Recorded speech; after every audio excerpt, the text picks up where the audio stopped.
Hello all and welcome to TVM Academy. This is VARC 100, a free practice course for CAT verbal section, RC number 51 of the series. These RCs are shared on our Telegram group in the PDF form and also on our portal in the test form. Links are mentioned in the description of this video. Let's begin. So in the first paragraph, author says that the concept of ethnicity is neither exclusively cultural in nature nor exclusively economic, but an interactive combination of both. In the second and third paragraphs, author merely explains this idea with the help of an example. In the United States civil rights movement, though it was inspired by political interests, people of the Native Americans wanted some political rights, immigration rights, voting rights, etc. So the civil rights movement though it was inspired by political interests, it was the political interest that made these people come under one banner that united the people of this ethnicity. But later, this movement also led to reinforcement of their cultural roots. Therefore, there's an interaction between economic interest and reinforcement of cultural roots. So culture and economic interest, political interest, they go hand in hand. And they should be studied. They both should be studied when defining the concept of ethnicity. That is what the passage is about. Okay. Main idea of the passage, question number 1. In their definitions of the nature of ethnicity, the two dominant approaches used by the sociologists are deficient. Okay. This part is correct. And this deficiency calls for an entirely new approach. This part is wrong. Alien idea.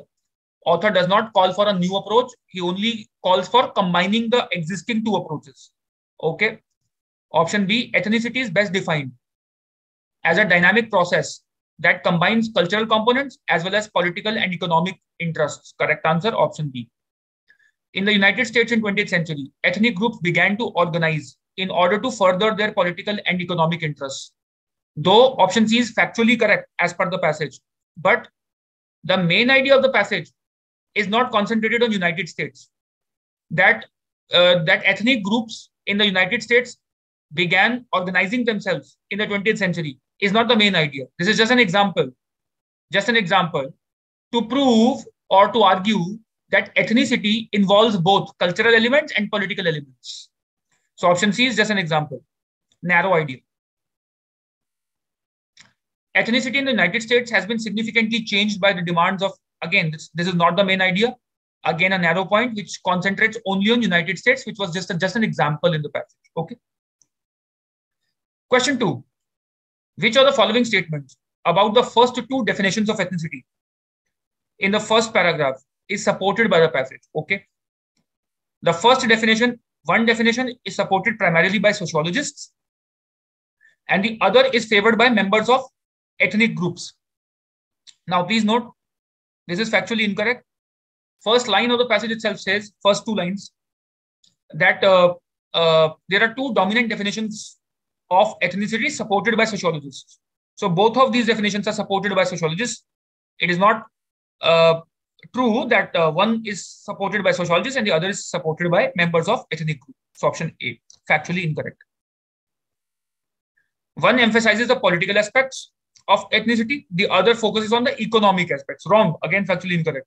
One emphasizes on cultural aspects.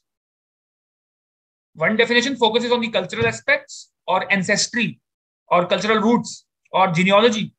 The other does not, the other focuses on economic interests. So political and economic nahi hai, it's cultural and economic. Okay. Option C, one is the result of analysis of United States population, other is European. Alien idea. One definition focuses on genealogical components. What is genealogical components? Ancestry, mentioned in the first paragraph clearly. One definition focuses on shared ancestry and cultural roots. So this is a genealogical component. And the other does not. One focuses more on ancestry than the other. This is correct. Absolutely correct. One focuses more on economic interests. Question 3. The author of the passage refers to Native American people in the second paragraph in order to provide an example of what?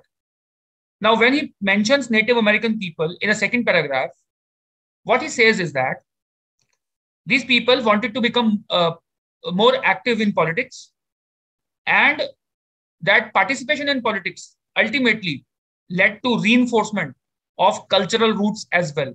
This is what he's trying to prove through this example. So that cultural and economic components or instrumental components. Instrumental here could mean political or economic. So cultural and instrumental components are not mutually exclusive. They go hand in hand. Okay. Option A. It's an example of the ability of membership in groups based on shared ancestry and culture to satisfy an essential human need. Problem here is this expression, essential human need. It's a political need and not an essential human need. Essential human needs would be oxygen, water, etc. So he's not talking about oxygen or water, that essential human needs of food or air, something like that. He's talking about political needs or political interests being satisfied by shared ancestry, okay, or ethnicity. How ethnic feelings have both motivated and been strengthened by political activity. Correct answer. They reinforce one another. Cultural and instrumental components reinforce each other.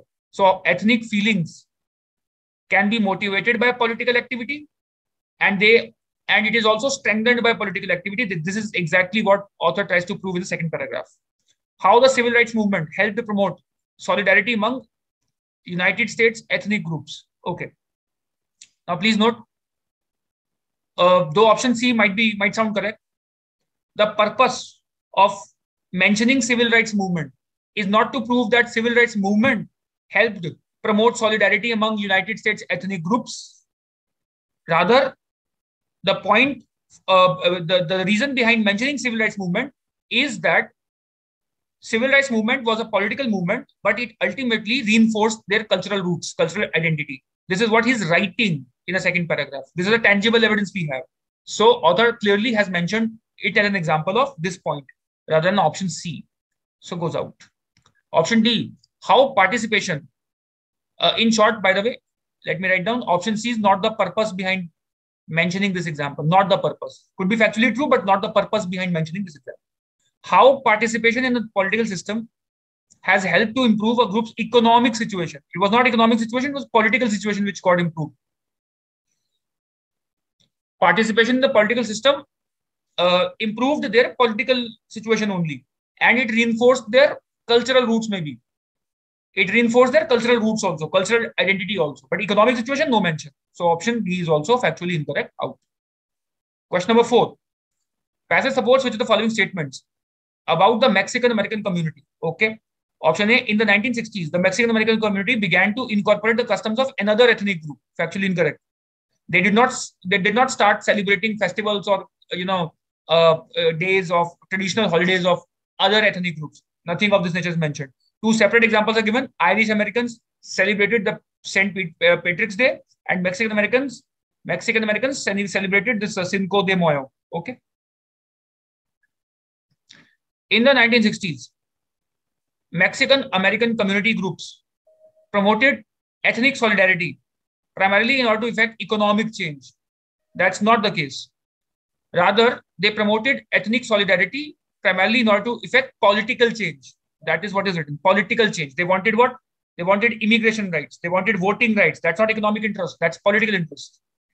In the 1960s, leaders of the Mexican-American community concentrated their efforts on promoting a renaissance of ethnic history and culture. This was an after effect. This was an after effect, and that too, not in case of Mexican Americans, but in case of Native Americans. In the second paragraph, they are mentioned that their cultural history, ethnic history was revived. A renaissance happened. Okay. It increased interest in the tribal history and traditional culture in case of Native Americans, not Mexican Americans. So option C is out. In the 1960s, members of the Mexican American community were becoming increasingly concerned about political issues of their time. Immigration issues, voting rights were political issues. Yes, option D is the answer. So they became concerned about these issues. Last, which of the following types of ethnic cultural expression is discussed in the passage? Passage clearly discusses St. Patrick's Day and this Cinco de Mayo, which are the traditional holidays. Therefore, option D, celebration of traditional holidays, is mentioned as an example of ethnic cultural expression. Hope you enjoyed this passage. It was an easy read. Questions were also easy. Hope you got all 5 correct. Keep practicing, keep improving. Until next time, bye-bye, guys. Cheers to learning. And do not forget to like this video, please. Bye-bye.